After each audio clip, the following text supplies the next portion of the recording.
തദ്ദേശ തെരഞ്ഞെടുപ്പിൽ വർഗീയതയാണ് ഇടതുമുന്നണിയുടെ തോൽവിക്ക് കാരണമെന്ന് പ്രതിപക്ഷ നേതാവ് വി.ഡി. സതീശൻ. സർക്കാരിനെ ജനം വെറുക്കുന്നു. ബി.ജെ.പിയുടെ അതേ അജണ്ടയാണ് സി.പി.എമ്മിനെന്നും സി.പി.എം കളിച്ച ഭൂരിപക്ഷ വർഗീയ പ്രീണനത്തിന്റെ ഗുണഭോക്താവാണ് ബി.ജെ.പി എന്നും സതീശൻ വിമർശിച്ചു. നിയമസഭാ തെരഞ്ഞെടുപ്പിൽ ചർച്ച ചെയ്ത അജണ്ടയാണ് തദ്ദേശ ഫലം. നിയമസഭാ തെരഞ്ഞെടുപ്പിൽ തിളക്കമാർന്ന ജയം ഉണ്ടായില്ലെങ്കിൽ രാഷ്ട്രീയ വനവാസം തന്നെയാണെന്നും പ്രതിപക്ഷ നേതാവ് വാർത്താസമ്മേളനത്തിൽ പറഞ്ഞു. ഒരു നല്ല വാർത്താ സമ്മേളനം നടത്തി രാഷ്ട്രീയം മനസ്സിലാക്കുമെന്നും വാക്ക് വാക്കാണെന്നും അദ്ദേഹം കൂട്ടിച്ചേർത്തു.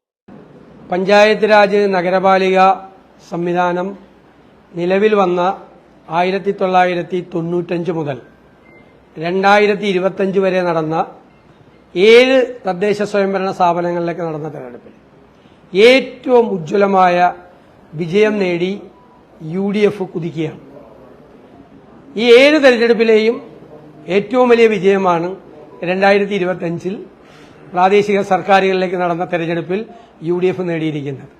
ഈ വലിയ വിജയം UDFന് സമ്മാനിച്ച കേരളത്തിലെ എല്ലാ വിഭാഗം ജനങ്ങളോടും ഞങ്ങൾക്ക് വലിയ കടപ്പാടുണ്ട്. ഞാൻ അവരോട് ഹൃദയം നിറഞ്ഞ നന്ദി പ്രകാശിപ്പിക്കാൻ ഞാൻ ഈ അവസരം വിനിയോഗിക്കുകയാണ്. തീർച്ചയായും ഈ തെരഞ്ഞെടുപ്പിലെ അജണ്ട ഉണ്ടാക്കിയത് പ്രതിപക്ഷമാണ്. പ്രതിപക്ഷം മുന്നോട്ട് വെച്ച അജണ്ടയാണ് ഈ തെരഞ്ഞെടുപ്പ് കാലത്ത് ചർച്ച ചെയ്യപ്പെട്ടത്.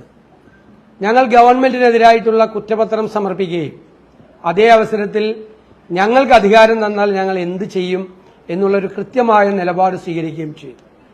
ഞങ്ങളുടെ കുറ്റപത്രവും ഞങ്ങൾ സമർപ്പിച്ച മാനിഫെസ്റ്റോയും ഗൗരവത്തോടുകൂടി കേരളത്തിലെ ജനങ്ങൾ ചർച്ച ചെയ്യുന്നുണ്ടായിരുന്നു. ഞങ്ങൾക്ക് അതിനെക്കുറിച്ചുള്ള കൃത്യമായ ബോധ്യവും കൃത്യമായ ഫീഡ്ബാക്കും ഞങ്ങൾക്കുണ്ടായിരുന്നു.